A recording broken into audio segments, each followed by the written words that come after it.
आलोक academy के YouTube channel में स्वागत है दोस्तों। जैसा कि आप सब जानते हैं, मैं न्यूज़पेपर एनालिसिस का कोई एक बिंदु लेकर के आता हूं। आज जो मैं बिंदु लेके आया हूं वो सुप्रीम कोर्ट ने जो ज्ञानवापी पर एक निर्णय दिया है उस पर एक विश्लेषण करने जा रहा हूं और इसीलिए मैंने टॉपिक रखा है ज्ञानवापी का सच।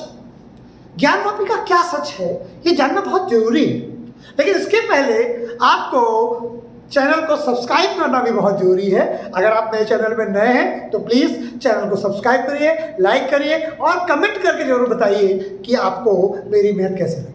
चलिए हम लोग बात करते हैं ज्ञानवापी के सच के बारे में।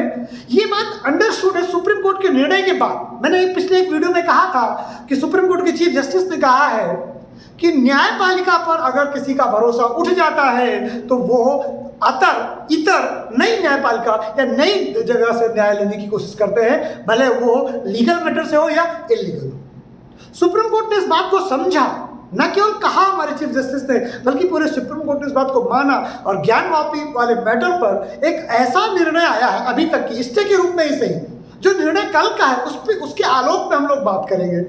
जब निर्णय दूसरा आएगा तो उसके बाद में उस पर बात करेंगे। कल का जो निर्णय वो क्या कहता है पहला कि सर्वोच्च न्यायालय ने भी जिला अदालत से सहमति जताई। किस तरह से जिला अदालत से सहमति जताई? सर्वोच्च न्यायालय ने उस जो मुस्लिम पक्ष का वकील है जिसने कहा था कि सर्वोच्च न्यायालय जिला अदालत की कार्यवाही पर तुरंत रोक लगाए, तुरंत स्टे लगाए, इस बात पर सर्वोच्च न्यायालय ने मना कर दिया। इवन देन कुछ न्यूज़पेपरों में, खासकर हिंदुस्तान में, ये बात कहा गया है कि एक समय तो सर्वोच्च न्यायालय इस बात पे आ गई थी कि आपको अगर इस विषय पर या आपको इतनी दिक्कत है खासकर जमीन की ऑनरशिप को लेकर के, तो आप सीधे जिला अदालत जाइए, हम के मुकदमे को वहीं वापस कर देते हैं।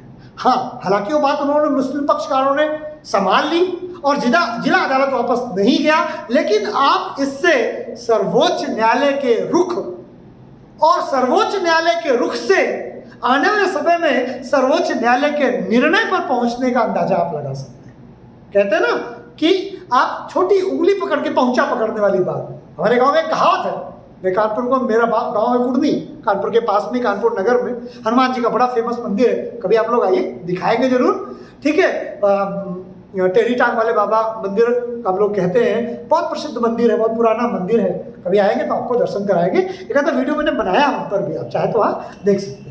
तो जो मैं कह रहा था कि जो सुप्रीम कोर्ट का जो निर्णय है ज्ञानवापी को लेकर के, आप सोचिए कि उन्होंने कहा सुप्रीम कोर्ट ने कि शिवलिंग को सुरक्षित रखा जाए। उन्होंने विवादित भूमि नहीं कही सुप्रीम कोर्ट ने, उसने कहा कि शिवलिंग के स्थान पर किसी को जाने न दिया जाए। यानी सुप्रीम कोर्ट इस बात पर सहमत है जो हिंदू पक्ष के वकील ने, विष्णु शंकर जैन जी ने जो अदालत में कहा, वही फिर सुप्रीम कोर्ट ने ओरल कहा। ओरल बात को लेकर जिला अदालत ने भी मानी उनकी बात, विष्णु शंकर जैन जी की, और उस बात को लेकर सुप्रीम कोर्ट ने भी मानी बात। इतनी ज्यादा सच्चाई सर्वोच्च न्यायालय को पहले से दिख रही है, इतनी ज्यादा सच्चाई काशी के अंदर जो शिव है हमारे, वो आराध्य हैं, जिनको हमारे मुस्लिम भाइयों ने अपने कुल्ला घर में, अपने वजू के स्थान पर जहाँ वो हाथ पैर मुंह धोते थे, उसके अंदर 353 साल बंद करके रखा। ये जानते हुए मैं कहने के लिए बाध्य हूँ कि बहुत सारे मुसलमान भाइयों को पता था कि ये शिवलिंग है, जैसे आज वो फब्बारा कह रहे हैं, लेकिन न्यायालय अब तर्क और तथ्यों पर चलता है, न्यायालय किसी की भावनाओं पर नहीं चलता। और न्यायालय ने जो तर्क देखे हैं, इसीलिए उसने कहा कि शिवलिंग को संरक्षित रखा जाए। तो मुस्लिम पक्षकार ने कहा फिर वजू कैसे करेंगे? सर्वोच्च न्यायालय ने डीएम से कहा वजू करने की दूसरी व्यवस्था करिए। लेकिन वो जगह वहां अब पुनः जब तक वो निर्णय नहीं हो जाता कि वो शिवलिंग है या फब्बारा है, तब तक न्यायालय ने उसे शिवलिंग माना है। हो सकता है वो फब्बारा भी हो, बट ये जरूर है, ये बहुत लोगों का मानना हो सकता है, मेरा और ऐसे इस देश के 100 करोड़ लोगों का लगभग ये मानना है कि वो शिवलिंग है, क्योंकि नंदी उसी तरफ देख रहा है और वहां शिवलिंग, और उसके ऊपर जो शिवलिंग के ऊपर सीमेंट, व्हाइट सीमेंट चिपकाई जिसमें दरारें हैं, वो व्हाइट सीमेंट है, उसकी उम्र 50 साल से ज्यादा नहीं है।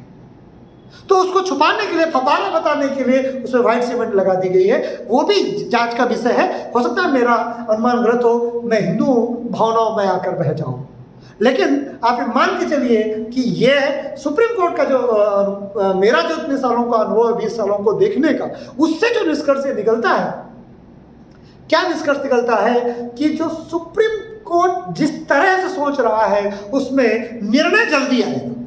अयोध्या के लिए बहुत लंबा समय नहीं लगेगा, पक्ष में आएगा हिंदुओं के या हिंदुओं के विपरीत आएगा, ये अलग मैटर है, लेकिन निर्णय आएगा।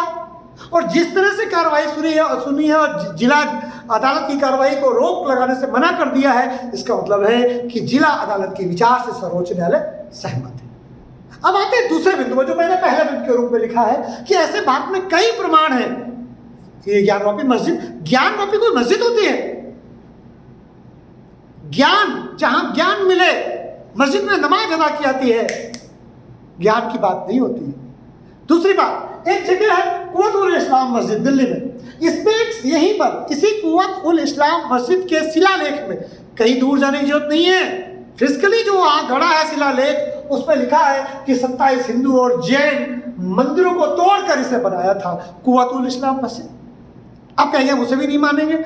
किसी भी बात को ठंडा करने के लिए, चिंगारी को दबाने के लिए चिंगारी बुझानी पड़ती है। आप उसके ऊपर खरपतवार मून देंगे तो थोड़े दिनों तो भले लगेगी चिंगारी नहीं आ रही है, लेकिन अग्नि तो प्रज्वलित होगी। इसीलिए जितने भी डिस्प्यूटेड मैटर हैं, उन सारे डिस्प्यूटेड मैटर को सॉल्व करना होगा।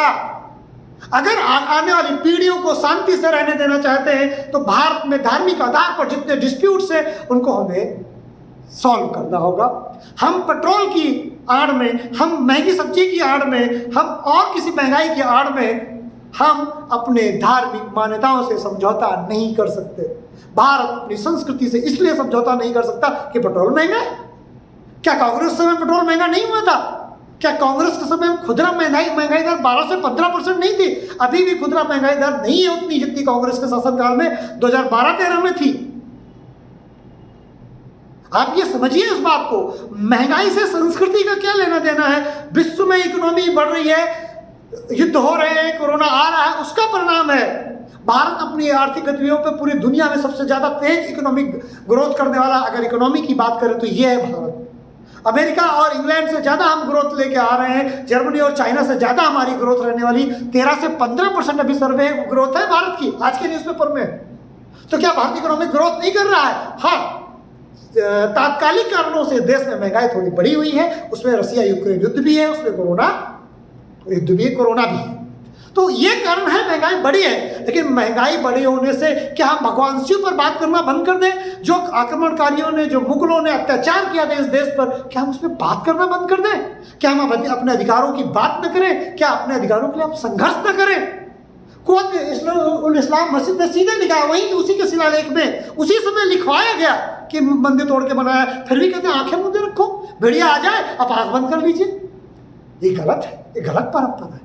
गलत को गलत कहना सीखना होगा, गलत को गलत कहना सीखना होगा।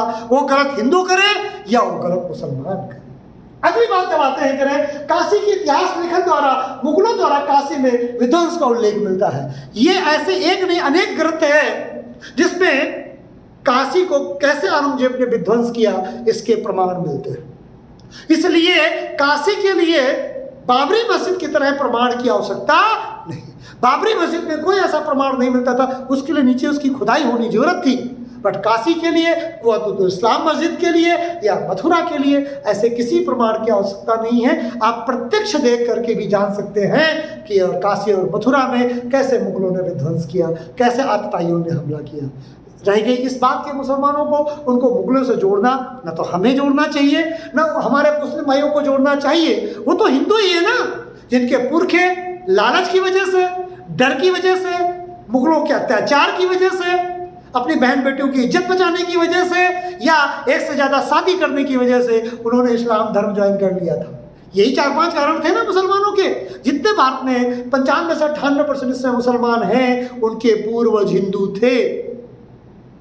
वो डर की वजह से, अपनी डरपोकता को, अपनी कायरता को कहीं ना कहीं छुपाने के लिए संघर्ष नहीं किया उन्होंने। उन्हें उन्होंने समझौते की नीति अपनाई कि जिंदा रहेंगे, राज सत्ता पाएंगे, भोग करेंगे, अल्लाह अकबर ही तो कहना है। तो हमारे ही भाई ना वो। तो हमारे मुस्लिम भाइयों को अपने आप को मुगलों से, तुर्कों से, आतताइयों से, उनके द्वारा इस देश में किए गए अत्याचार से बचना चाहिए। उनसे अपने आप को जोड़कर नहीं देखना चाहिए और उन्हें तो सहृदय जहाँ जहाँ पर भी ऐसे आतताइयों ने हिंदू धर्म की संस्कृति पर अपमान किया है, हमला किया, तोड़ा है, वापस करना चाहिए। उनके पुरखे खुद हिंदू थे, कहते ले जाओ भाई, ठीक है, हमारे पुरखे भी तो हिंदू थे। तो इसलिए दोस्तों उम्मीद है कि जो सुप्रीम कोर्ट ने जो निर्णय दिया है उसके आलोक में जो मैंने विवेचना की है, आपको विवेचना मेरी पसंद आई होगी। अगर ये विवेचना मेरी पसंद आई है और आपने यहाँ तक वीडियो को देखा है तो प्लीज़ चैनल को लाइक करें, सब्सक्राइब करें और शेयर अवश्य करें। कमेंट करें अगर किसी एक पर्टिकुलर टॉपिक पे आप अपना वीडियो बनवाना चाहते हैं। अगर वो टॉपिक वीडियो बनाने लायक है, मैं अवश्य उस पर वीडियो बनाऊंगा। आज की परिचर्चा को यही समाप्त करता हूँ। नमस्कार, जय हिंद, जय भारत।